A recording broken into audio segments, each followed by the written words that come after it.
Hoy día vamos a estar hablando de la Biblia. Y la Biblia no es un libro, son 66 libros.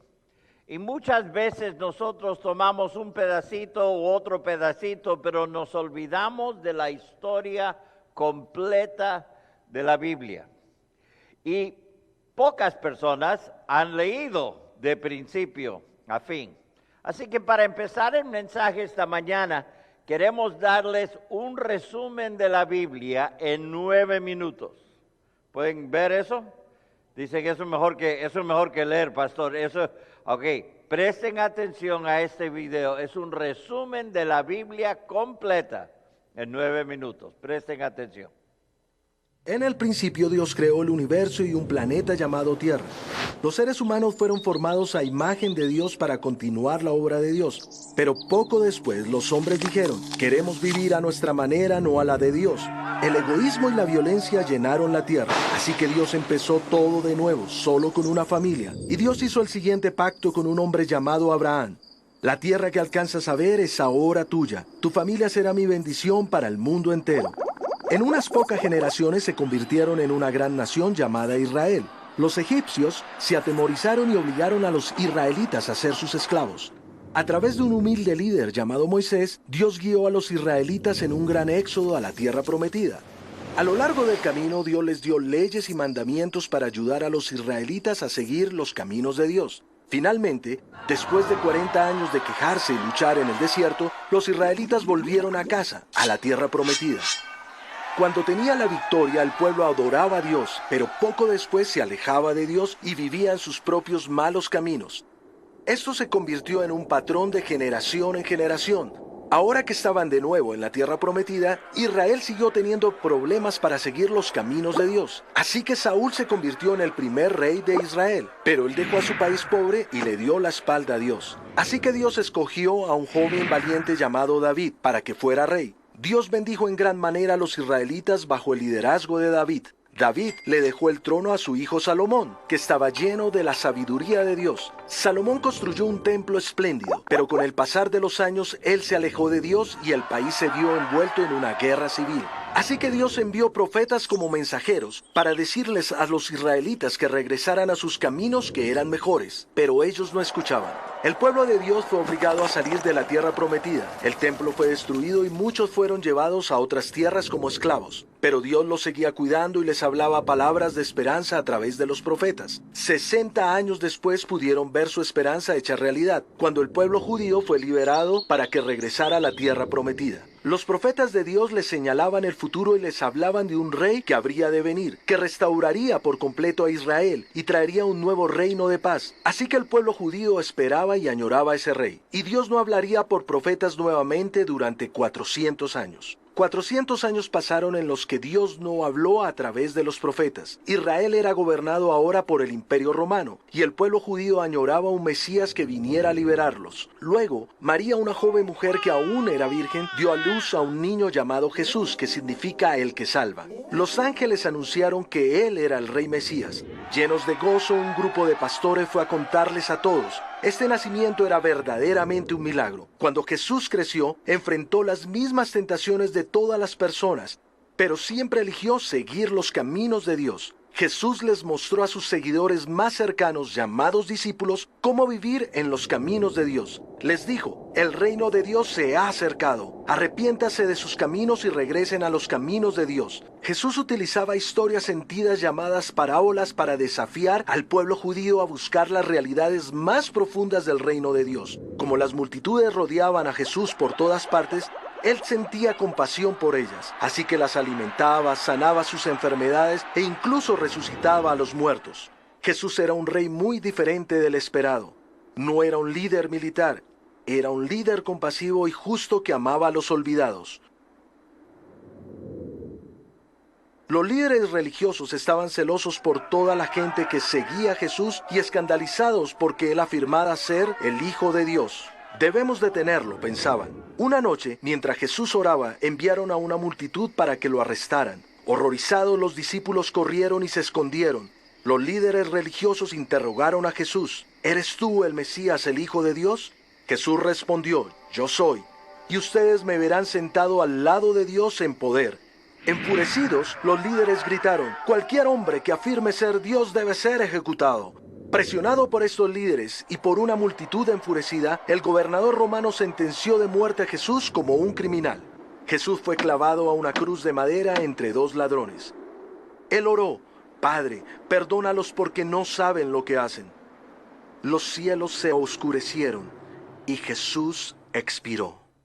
Jesús fue enterrado en una tumba vigilada por soldados romanos.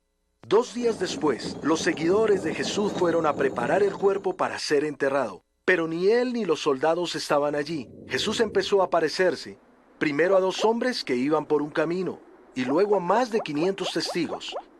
Semanas después de la resurrección de Jesús, se reunió a comer con sus discípulos. Jesús los animó. Nunca estarán solos. Pronto el Espíritu de Dios vendrá a vivir dentro de ustedes y les dará el poder para vivir en mis caminos y transformar el mundo.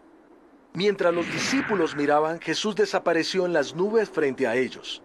Algunas semanas después, 120 de los seguidores de Jesús estaban orando. De repente, el Espíritu de Dios los llenó y empezó a hablar en otras lenguas. Las personas de la ciudad estaban sorprendidas. Miles creyeron que Jesús era el Mesías. Este fue el inicio de la iglesia, una comunidad en todo el mundo llamada a vivir en los caminos del reino de Dios. Los seguidores de Jesús, llenos del poder del Espíritu Santo, sanaban a los enfermos, alimentaban a los hambrientos y cuidaban de los pobres. La iglesia se extendió por toda la región, pero enfrentaron mucha persecución. Fueron encarcelados, golpeados e incluso asesinados por sus creencias. Un hombre llamado Saulo dirigía la tarea de acabar con la iglesia. De repente, una luz lo cegó y Jesús le habló y lo llamó a trabajar para el bien. Desde ese momento, Saulo empezó a crear nuevas iglesias y a alcanzar con el mensaje del reino las personas que no hacían parte de la fe judía. Años después, Juan, el discípulo de Jesús, recibió una visión sobre cómo esta gran historia iba a terminar. Luego vi un nuevo cielo y una nueva tierra. Y Dios vivía entre nosotros, enjugaba toda lágrima y se llevaba la muerte y el dolor. Dios va a hacer todo nuevo. Nosotros somos la continuación de esta sorprendente historia, una comunidad llamada para vivir en los caminos del reino de Dios y bendecir al mundo entero. Ya está. Génesis, Apocalipsis. ¿No está bueno eso? ¿Cuántos se acuerdan de eso que lo vimos hace años? Cuando hicimos la historia, y es una manera muy buena de ver toda la Biblia, y aún creo que tenemos algunas copias aquí que se llama La Historia, donde resume toda la Biblia en 33 historias para leer y 33 pasajes. Quiero que abran sus boletines, por favor, y quiero que empecemos con esta idea. Muchas personas tienen una relación complicada con la Biblia. Complicada con la Biblia. ¿Por qué decimos complicada? Bueno, porque muchos creen que es buena, pero no la leen. Muchos han leído pedacitos y les encanta escoger lo que les gusta y lo que no les gusta, pero no lo consideran como una autoridad en sus vidas. Y la Biblia fue dada por Dios, pero fue dada no como un buffet donde escogemos lo que queremos y votamos lo que no queremos y hacemos. Yo me acuerdo, no me acuerdo, me cuenta mi mamá, ahora si ella dice la verdad o no, no sé, pero me cuenta mi mamá que cuando yo tenía 3 años por ahí, me acerqué a ella un día con mi Nuevo Testamento. Ya tenía mi Nuevo Testamento chiquito y le dije, mami, ¿dónde dice aquí que niños deben obedecer a sus padres? Y ella pensando, qué espiritual este niño.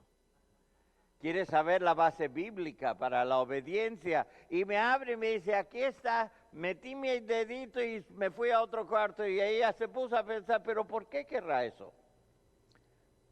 Si él ni sabe leer. Y fue al cuarto y me siguió y dice, ¿qué vas a hacer con ese pedazo? Dije, no lo voy a quitar de mi Biblia. Ahora la verdad es esta. Tal vez usted como adulto no lo arranca de su Biblia, pero cuánta gente lo que no le gusta sencillamente lo ignora, como si no estuviera ahí. Cuando la Biblia nos dice que debemos hacer algo y nosotros no queremos hacerlo, es que sencillamente lo ignoramos. O cuando la Biblia dice no hagas esto y nosotros queremos hacerlo, sencillamente lo ignoramos como si no fuera gran cosa. Pero quiero que sepan algo. La Biblia es muy importante. ¿Por qué? Porque al fin de todo, usted y yo vamos a ser juzgados por Dios en base a lo que está aquí. Si usted dice, bueno, yo no sabía, bueno, aquí lo tiene. Me acuerdo en una ocasión una señora vino a mí y me dice, pastor, tengo un problema. Y yo, cuénteme, ¿cuál es el problema? Bueno, ¿se acuerdan? Mi esposo falleció. Sí, me acuerdo. Y después de eso tuve un dinero y tuve un crédito. Sí, yo me acuerdo de todo eso. Dice, bueno, vino un sobrino y me pidió usar mi crédito. Yo le dije, ¿y usted no lo hizo, no? Bueno, sí, es que es buena gente. Y le dije, pero ¿no sabe aquí en Eclesiastés o Proverbios donde dice claramente que uno no haga fianza por otro a menos que tenga el dinero para cubrir eso? Ay, yo no sabía. Bueno, le digo, ore entonces que el sobrino le salga bien. O ore que todo esto vaya bien, porque la Biblia dice no haga eso. Ah, ya. Me acuerdo, regresó un año después, pastor, tengo otro problema. Cuénteme, ¿se acuerda del sobrino? Le echó a perder el crédito, le entregó el carro y le dijo, mira, aquí te lo doy, yo ya no la quiero, y se fue y se compró otra con el crédito suyo. Y la dejó a ella embarcada. Uno dice, pero pastor, ¿qué hacemos? Bueno, mucha gente tiene una relación complicada con la Biblia, porque la Biblia nos dice qué debemos hacer. Conocimiento parcial, dijo un autor, nos lleva a un entendimiento parcial, y entendimiento parcial nos puede llevar a una obediencia parcial. La Biblia es muy importante, pero la pregunta que mucha gente se hace es esta: ¿es confiable la Biblia? En otras palabras, ¿puedo confiar en que esto es lo que dice ser? ¿Puedo confiar en que aquí voy a encontrar la verdad? ¿Puedo confiar en las historias que se relatan aquí? ¿Puedo confiar en las cosas que dice que Dios dijo? ¿Puedo confiar en la Biblia, sí o no? Para contestar esa pregunta tenemos que hacer otra pregunta. ¿Qué es o qué se considera confiable? Y no sé por qué no puse esto en español, pero ahí lo tienen delante de ustedes. Dice, confiabilidad tiene que ver con veracidad y copias acertadas. Escritos que son históricamente correctas, escriban esa palabra, históricamente correctas y que han sido fielmente preservadas a través del tiempo, se consideran confiables. Ahora quiero parar aquí y llevarlos a una página web. Hay una página web que se llama Got Questions y después está en español, ¿ok? gotquestions.org.sg. ponen la rayita y ponen español, lo tienen ahí mismo en el boletín. Y en esta página web, y también tienen un aplicativo que pueden poner en su teléfono, ellos contestan literalmente cientos y creo miles de preguntas. Y muchas de las cosas que vamos a hablar hoy día salen de este lugar. Y yo les recomiendo que lo pongan en su teléfono, que lo pongan, que lo marquen en su computadora, porque muchas veces tenemos una pregunta o nos hacen una pregunta y no sabemos dónde empezar. Aquí el autor o los autores, porque dudo que sea solo uno, los autores nos dan respuestas bíblicas y nos apuntan siempre a la Biblia y en casos como esto a otras autoridades para ayudarnos entonces a tener respuestas a estas preguntas. Entonces, por favor, tomen una foto de esto o lo tienen ahí, pero acudan aquí con sus preguntas. Yo lo hago a cada rato. Me acuerdo, fuimos a un campamento de jóvenes hace unos años y los jóvenes pusimos atrás una cajita y ellos podían poner todas las preguntas que querían. Y al final íbamos a contestar y todos pusieron sus preguntas. Yo abrí la caja, apunté las preguntas, fui a este lugar, got questions, encontré una cantidad de respuestas y con eso pudimos ayudarlos. ¿Por qué? Creo que ni usted ni yo cargamos aquí en la mente todo lo que necesitamos. Antes cargábamos, pero ahora se van cayendo al pasar los años. ¿Okay? Hemos dejado desparramado conocimiento en todo el camino. Entonces, tenemos un lugar donde ir y acudir para ello. ¿Qué evidencia tenemos que la Biblia es confiable? Bueno, tenemos primeramente evidencia textual. ¿A qué me refiero?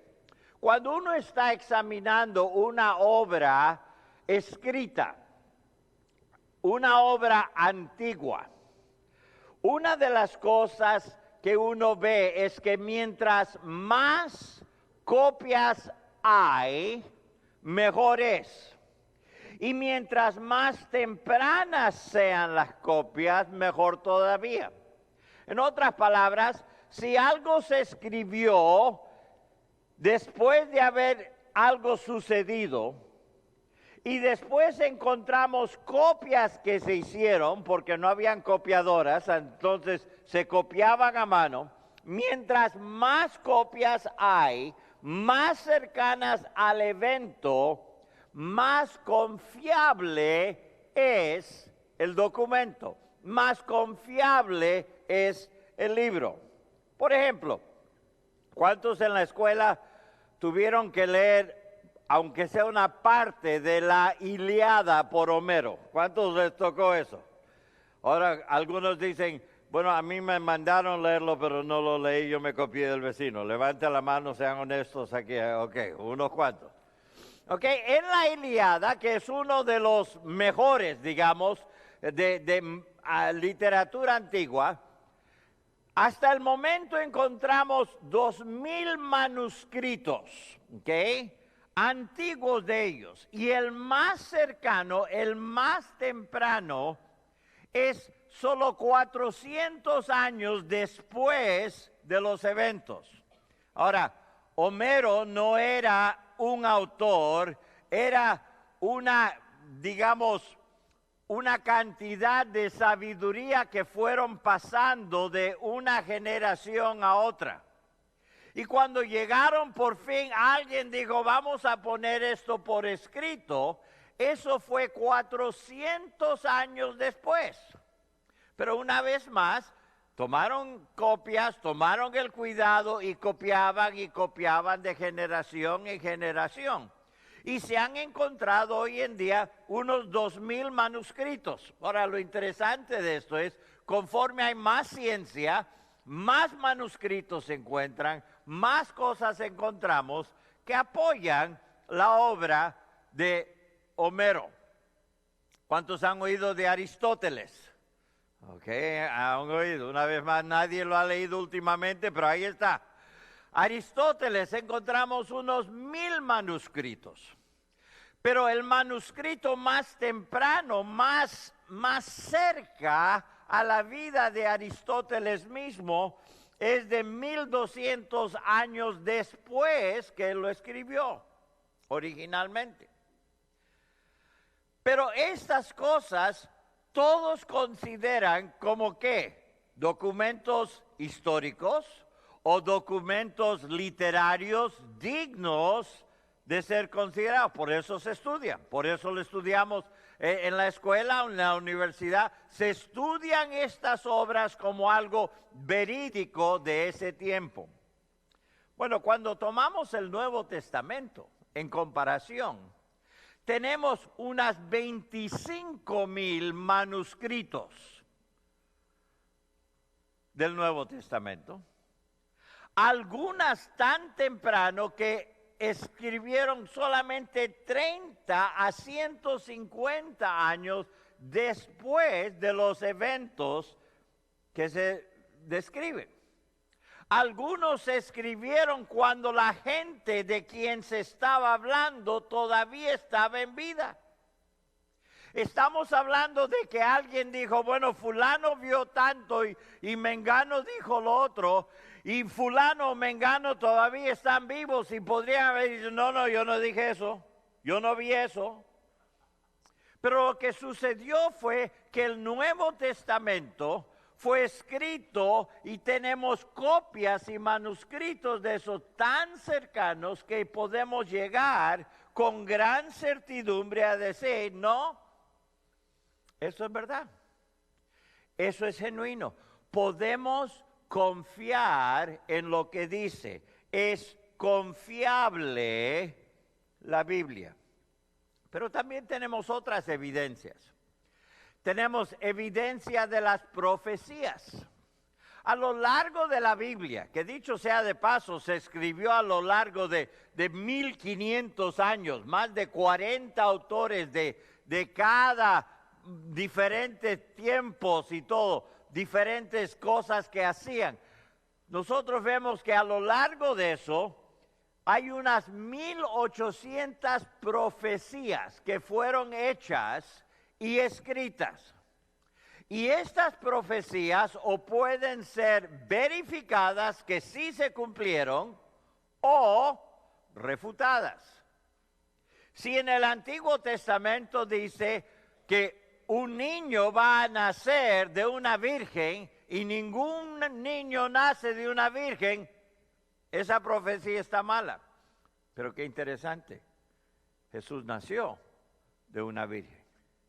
Cuando dice en el Antiguo Testamento que un día iban a recibir al rey con palmas, iban a ponerlas delante de él y iban a decir las siguientes palabras, y en el libro de Daniel hasta da la fecha de eso, y eso se cumplió exactamente como dice, cientos de años más tarde, hasta la fecha. Ninguna de las profecías que la Biblia da ha sido refutada. Ahora alguien dice, pastor, pero ahí dice que el Señor va a regresar y todavía no ha regresado. Aguántense un ratito. Aguántense. Nos dice Pedro, alguna gente dice que esto es puro cuento. Pero aguántense. El tiempo de Dios es diferente que el tiempo nuestro, ¿sí o no? Nosotros siempre estamos más apurados que Dios, pero Dios nunca llega tarde, siempre llega en el momento preciso. Y al igual que en el momento preciso llegó Cristo la primera vez, en el momento preciso va a llegar la segunda vez. Tenemos las pruebas arqueológicas, la evidencia. Leyendo en un artículo, y ahí tengo el artículo en inglés de también Got Questions, pero quiero hacer resaltar solamente dos frases de ello. dice lo siguiente: la arqueología ha sido llamada el mejor amigo de la Biblia. El mejor amigo de la Biblia. ¿Por qué? Porque en caso tras caso, la arqueología se ha puesto al día con el relato que aparece en la Biblia. Y cuando descubren algo, regresan y dicen, es verdad, la arqueología y la Biblia se han puesto de acuerdo. De acuerdo. Muchas veces gente dice, pero ¿dónde está esto? ¿Cómo podemos creer la historia de que los muros cayeron de Jericó? Y pasan los años, y pasan los años. ¿Y después qué hacen? Empiezan a mover tierra, y empiezan y encuentran muros, y empiezan y encuentran letreros que dice Jericó. Saben dónde es, y encuentran, y todo cayó ¿hacia dónde? Hacia adentro. No encima de los israelitas que estaban afuera, todo cayó hacia adentro. Vez tras vez. Yo nunca he ido a Israel, pero me cuentan que es impresionante cuando uno va y ve las cosas. Ahora, sin duda, hay mucho comercio y han comercializado muchas cosas, pero hay muchas otras cosas que no es comercio. Aquí están las piedras, aquí están los muros, aquí está el pozo, aquí está esto, aquí está lo otro, tal y cual como la Biblia dice. Y nosotros encontramos que la arqueología muestra una y otra vez. El título de un libro que me acuerdo mi papá tenía y enseñaba hace mucho tiempo. Y la Biblia tenía razón. Y la Biblia tenía razón.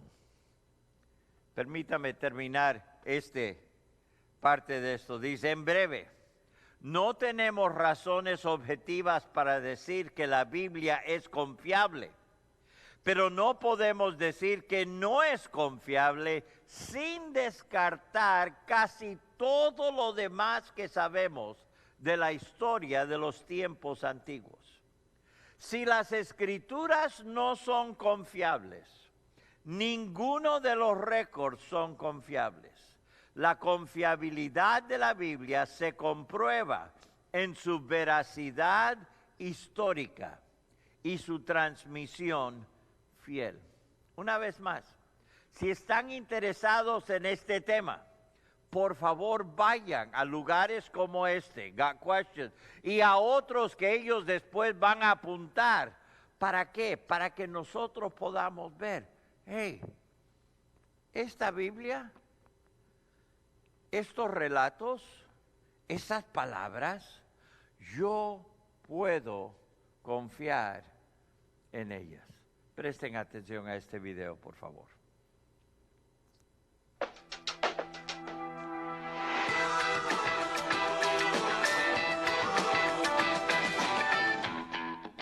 What makes the Bible so special?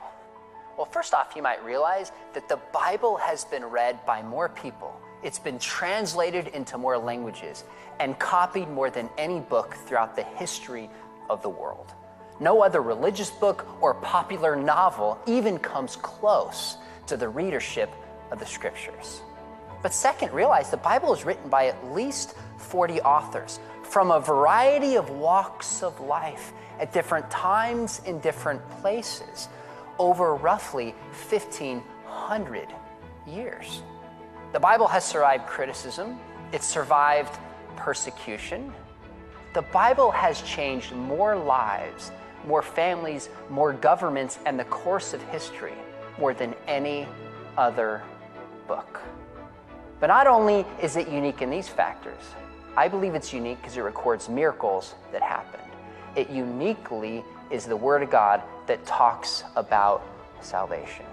If you're a Christian, remember this book, the Bible, is very special. If you're not a Christian, Isn't it worth diving into and reading and exploring the words that have changed more lives than any book in history? I think to ask that question is ultimately to answer it. Mi evidencia más grande. Ahora noten que mi está subrayado. Esto es lo mío, ¿ok? Esto no es la evidencia más grande, esto es mi evidencia. ¿Por qué confío yo en la Biblia? Hace unos años estuve en un vuelo de avión, creo que fue entre Dallas y El Paso, Texas, creo. Pero estuve hablando con un joven a mi lado. Yo tenía un libro, él estaba ahí y nos pusimos a hablar de la Biblia. Y él me hizo una pregunta que cuidado con contestarla demasiado rápido. Y la pregunta fue esta: si no hubiera un cielo o un infierno, ¿aún seguirías la Biblia? Ahora paren ahí un instante. No hay infierno. Pueden hacer lo que quieran, pueden seguir lo que quieran, y al final de todo no hay ningún castigo. ¿Seguiría la Biblia? No hay cielo. En otras palabras, al final no hay un premio, por decirlo así, por seguir lo que dice. Si no hay una cosa y no hay la otra, ¿aún seguirías la Biblia? Y les voy a ser sincero, yo no le dije, claro que sí. No, yo dije, eso es una buena pregunta y vale pensarlo un ratito. Ahora ustedes que son muy espirituales, ustedes lo contestan ahí, arrancado, ya ¡pum! ¡Ya! Y después les traigo ciertos pasajes y me dicen, uy, me olvidé de esa.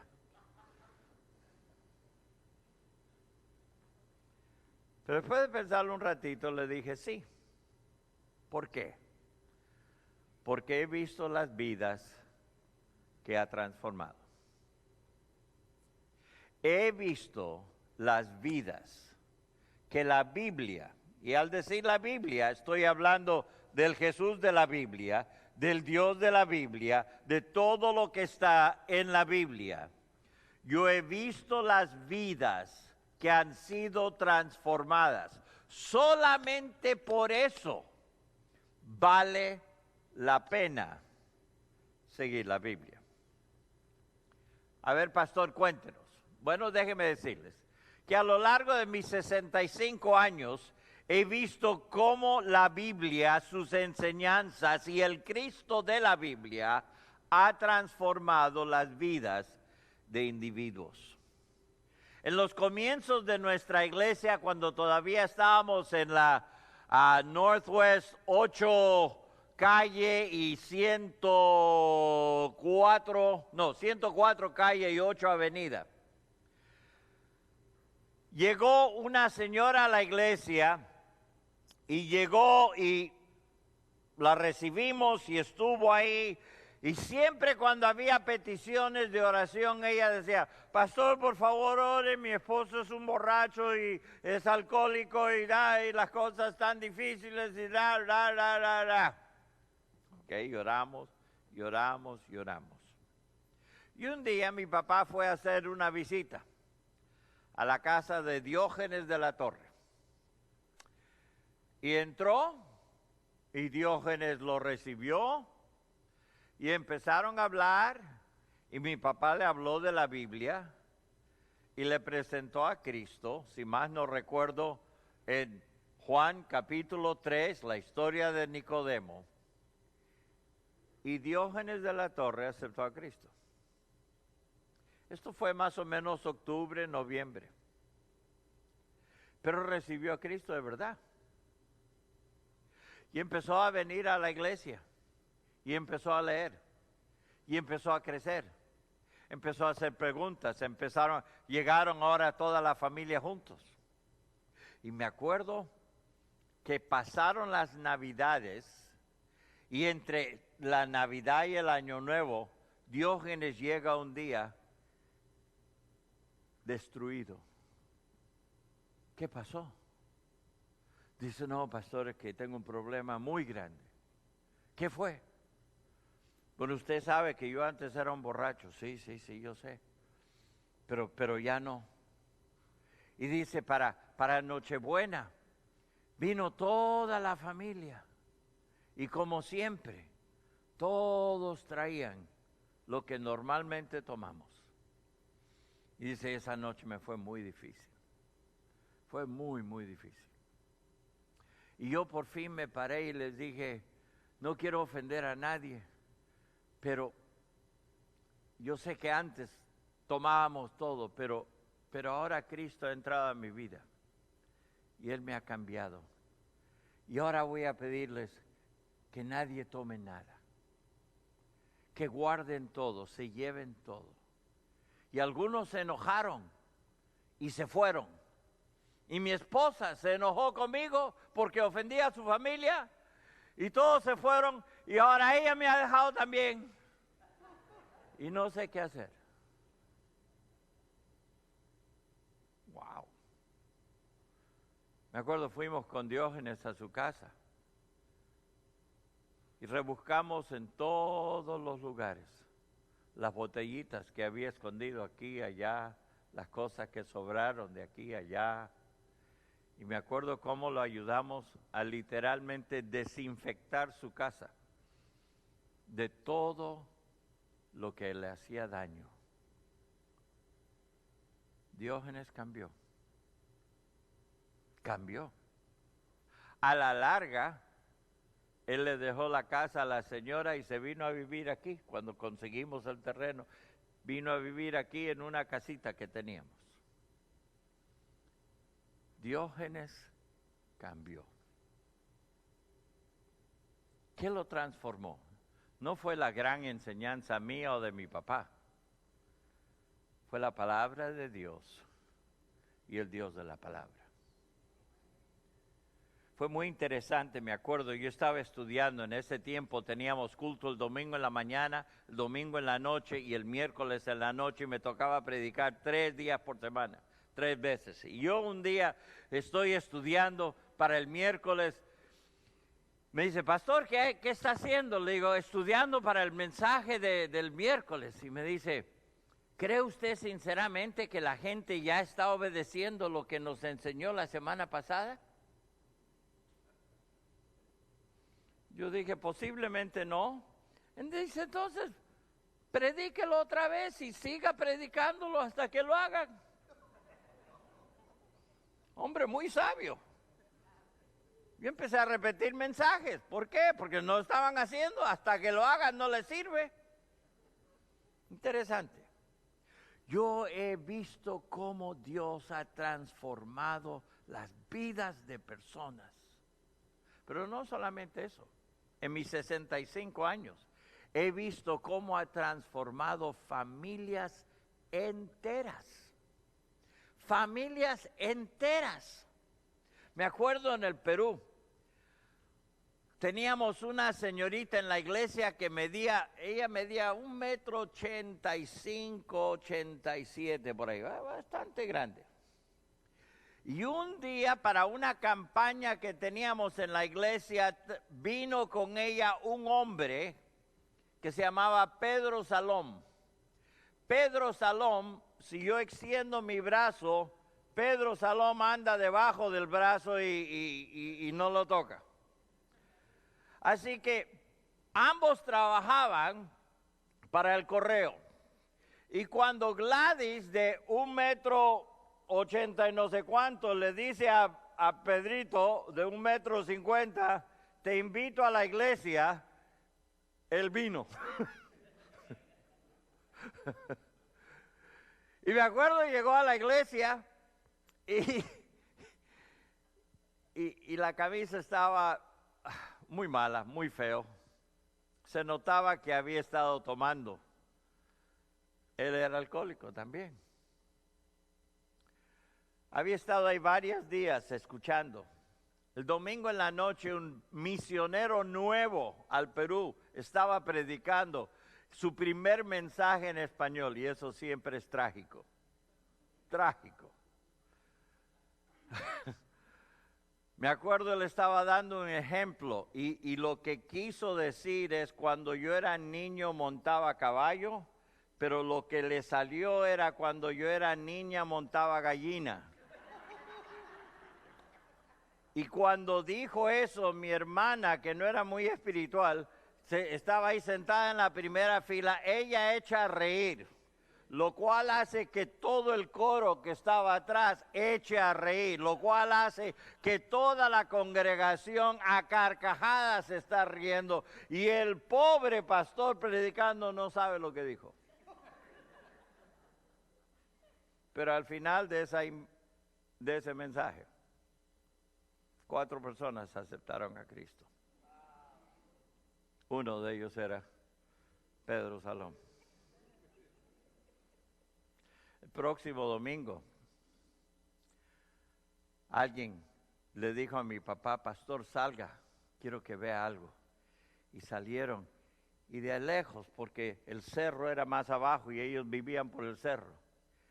Venían que venía, él había tomado su bicicleta, la había desarmado, había puesto las ruedas en una silla que tenía las sillas como plegables que uno usa, se sienta, la había puesto porque su esposa era inválida y no tenía cómo sacarla de la casa, pero la puso ahí, la amarró y con eso vino empujándola a la iglesia.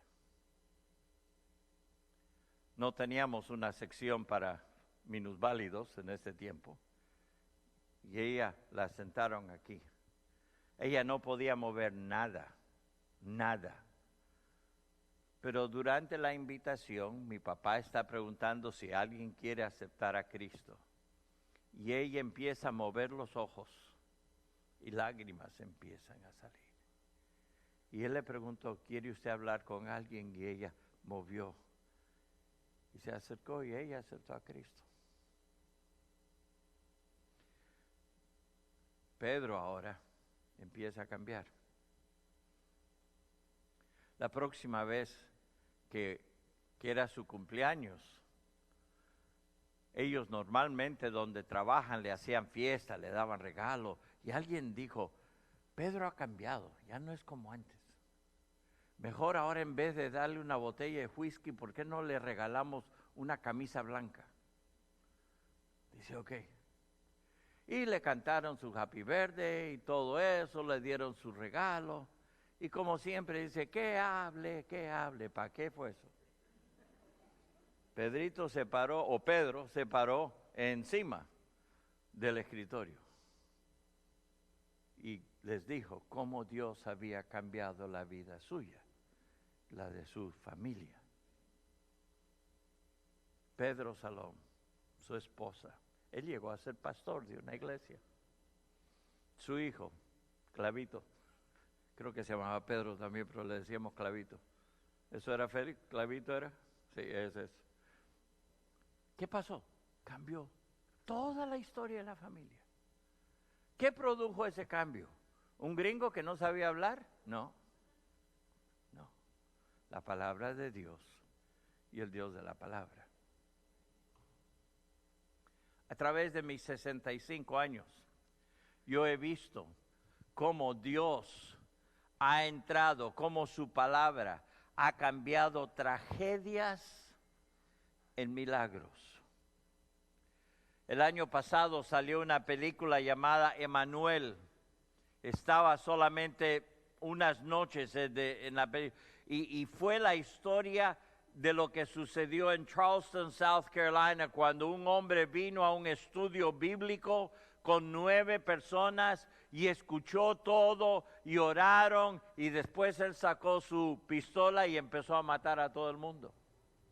Él era blanco, ellos eran negros, y en una iglesia muy reconocida, histórica, y lo que podría haber resultado en una guerra literalmente racial en ese momento, debido a que las familias de las personas ahí tomaron en serio lo que la Biblia dice acerca de perdonar a sus enemigos.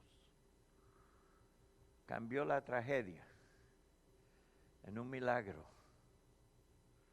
que afectó todo nuestro país en ese momento. A lo largo de mis 65 años he visto cómo la palabra de Dios ha guiado mi vida y ha guiado la vida de otros que se han sometido a su autoridad. Noten esa palabra, autoridad. Si usted no se somete a la autoridad de la Biblia, usted siempre va a hacer lo que usted quiere. ¿Sí o no? Pero la autoridad de la Biblia significa que si la Biblia dice algo que yo no estoy haciendo, yo voy a empezar a hacerlo porque Dios lo dice en su palabra. Si la Biblia dice que yo debo cambiar mi mentalidad sobre un tema, si la Biblia dice eso, yo necesito cambiar mi mentalidad. ¿Por qué? Porque la autoridad de la palabra de Dios. Y hasta que usted y yo no hagamos de la palabra nuestra autoridad, nuestra tendencia siempre va a ser que seguir lo que nosotros pensamos y nosotros seguimos y nosotros creemos. Pero cuando hacemos de la Biblia la autoridad, todo cambia. No importa cuántos años he estado siguiendo al Señor, no importa cuántos años he sido pastor, cuando yo encuentro algo en la Biblia que dice, ajústate, me corresponde ajustarme. Los 65 años que he vivido han sido en casa de un pastor o como pastor. Y una cosa que uno aprende en esos dos ambientes es el siguiente. También he visto cómo personas han destruido sus vidas por ignorar lo que dice y luego lo han lamentado. Luego lo han lamentado.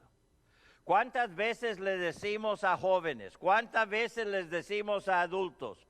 La Biblia dice, no hagas esto. Y ellos dicen, pero. Y en el pero, empiezan a sufrir las consecuencias del pero. Déjenme decirles, una de las cosas más tristes como pastor es saber que uno le ha dado a alguien la palabra de Dios y después ver cómo ellos dicen, no, yo quiero hacer lo que yo quiero. A veces, personas hacen lo que está contrario a la palabra y nada les pasa por un tiempo. Y dicen, yo estoy bien entonces. ¿Y después qué pasa? Un día, ¡pah!, todo cambia. Cuidado, no te hagas socio, no te juntes demasiado cerca con alguien que no comparte tu fe. Ay, no, pastor, pero es que ellos tienen dinero y yo tengo conocimiento y juntamos las dos y de repente, ¡pum!, el negocio se echa a perder y uno lo pierde todo. ¿Qué fue? Porque regresó. Nos unimos demasiado. Ay, pastor, yo sé que él o ella no son creyentes, pero los quiero tanto. Y yo los voy a convencer. Ese cuento la he oído tanto. Y tantas veces no funciona. Acuérdense de algo. Es mucho más fácil jalar a alguien para abajo que jalar a alguien para arriba.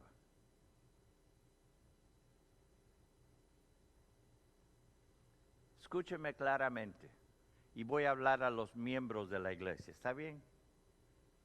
Cuando usted ve a gente que no está haciendo bien bíblicamente, no los feliciten, no se unan a su gozo. ¿Por qué? Porque entonces llegan a ser cómplices de su caída. Pastor, ¿cómo puede decir eso? Por la autoridad de la palabra de Dios. Nosotros tenemos que reconocer que la Biblia, cuando Jesús estuvo aquí, Él nos habló, y hablamos de esto hace 2 semanas, con gracia y con verdad. Hay mucha gente que tiene mucha gracia y están muy faltos de verdad. Y eso no va a ayudar a nadie a la larga. ¿Por qué? Porque he visto la palabra de Dios y el Dios de la palabra transformando individuos, familias, cambiando tragedias a milagros, guiando las vidas de todo el que se deja guiar por ella. Por eso creo en la confiabilidad de la Biblia. Segunda de Timoteo, el capítulo 3, versículos 16 y 17. Lo puse ahí en su boletín. Toda la escritura es inspirada por Dios y es útil para enseñarnos lo que es verdad, para hacernos ver lo que está mal en nuestra vida. Nos corrige cuando estamos equivocados y nos enseña a hacer lo correcto. Dios la usa para preparar y capacitar a su pueblo para que haga toda buena obra. Usted puede confiar que la Biblia siempre le mostrará lo que es la verdad. Siempre le va a mostrar lo que es la verdad. Cuando la Biblia dice, haz esto o no hagas esto, téngalo por seguro que no es porque Dios es malo y no quiere que nos divirtamos, es porque Dios sabe lo que es mejor para nuestra vida y quiere lo mejor para nosotros. Puede confiar que la Biblia siempre le mostrará lo que es verdad, que le mostrará lo que está mal. Se dice, bueno, pastor, pero no sé si estoy haciendo bien o no. ¿Qué dice la Biblia al respecto? Ay, no me gusta esa parte, pastor. Algunos dicen que no debemos tomar en serio todo esto. Bueno, pero si lo toma en serio, va a ver que la Biblia le va a mostrar lo que está mal. Pregúntele a Dios, pídale a Dios, dígale, Dios, muéstrame si algo está mal aquí. El salmista dijo en el Salmo 139, le dice, examina mi corazón, examina, muéstrame si hay algo mal en los caminos que estoy llevando. Puede confiar que la Biblia siempre le mostrará lo que es verdad, lo que está mal, y número 3, que le mostrará cómo corregir lo que está mal. No solamente nos deja y dice, estás mal, húndete. No. Estás mal, pero de aquí sales si haces esto. Y de ahí en adelante, la cuarta cosa, siempre le enseñará cómo hacer lo correcto. Hay personas sentadas aquí esta mañana y no tengo que apuntar. Todos saben quiénes son, todos saben, se conocen a sí mismos, que su vida no siempre hicieron lo que era lo correcto. Y un día Dios les mostró que estaba mal. Pero Dios no los dejó ahí, sino por su gracia, por su misericordia, les mostró cómo salir y corregir lo que estaba mal y le ha mostrado cómo vivir de ahí en adelante. ¿Sí o no? ¿Creen acaso que la Biblia ha cambiado? No. Sigue haciendo eso. Sigue haciendo eso. Creo que fue el año pasado o antepasado, Lifeway hizo una encuesta bastante extensa aquí en nuestro país. Lifeway es una distribuidora cristiana de libros. E hizo una encuesta entre cristianos y otros aquí en este país. Y llegaron a 3 cosas que quiero que vean.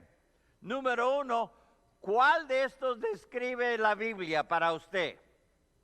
Que es un relato histórico, que está desactualizado, que es de ayuda hoy, o que es una buena fuente de moral, que es un libro dañino, que es la verdad, que cambia la vida, que está llena de prejuicios, que es un relato o una historia nomás, o ninguno de estos, o no está seguro. Noten, la gran mayoría creen que es una buena fuente de moral, pero muchos no la siguen. Creen que es algo que es verdad, 36%, y que cambia la vida. Pero tantas veces no hacen nada con ello. Otra pregunta que hicieron es, ¿cuánto de la Biblia ha leído? Y esto lo encontré muy interesante. 30% ha leído varios pasajes. Seguramente casi todos aquí dirían, sí, he leído varios pasajes, veo un devocional y vengo a la iglesia y lo veo aquí como algo, como digo, saco un poquito aquí, un poquito allá, no lo veo en su totalidad. Pero déjeme decirle que solamente dice el 12, el 11 y el 9, ahí estamos hablando de ¿qué? El 32%. Solamente el 32% la ha leído todo, una o más veces. Piensen, la tenemos aquí. Es impresionante cuando mi hermano y Frank van a otros países a regalar Biblias a gente que nunca ha tenido una. Si es en Cuba o si es en Haití o si es en Camboya o donde sea que han ido. Es impresionante cuando gente recibe una Biblia y dicen, por primera vez puedo leer yo la palabra de Dios. Y aquí en el closet tenemos Biblias que la gente ha traído a la iglesia y se les quedó ahí, ni las han extrañado y se han quedado ahí. Sobran Biblias. Sobran Biblias. ¿Por qué? ¿Por qué no ha leído la Biblia más? Bueno, el 6% dice porque no tengo una copia. Si usted dice, pastor, yo no tengo una Biblia, hágame un favor, antes de salir recoja uno ahí atrás, llévese uno a casa.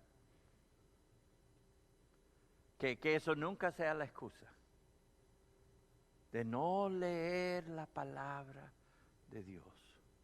Porque de todas las cosas que lee, de todas las cosas que oye,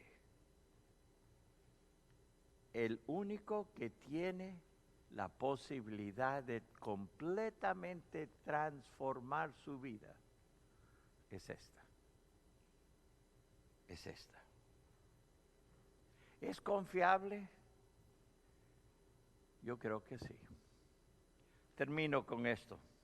Uno nunca oye decir, hace 10 años decidí leer y seguir la Biblia. edificar mi negocio, nutrir a mi familia, criar a mis hijos, manejar mi dinero y cuidar mi cuerpo de acuerdo a la sabiduría que encuentro en las Escrituras. Y ahora lamento haberlo hecho.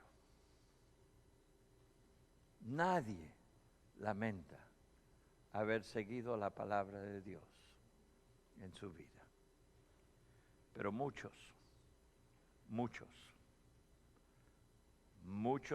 aquí lamentan las veces que no lo siguieron. Oremos, por favor. Señor, vengo a ti en esta mañana. Vengo, Señor, agradecido por tu santa palabra. Señor, te doy gracias que tú guiaste, tú literalmente con tu aliento soplaste, inspiraste a hombres para escribir tu palabra a través de 1500 años.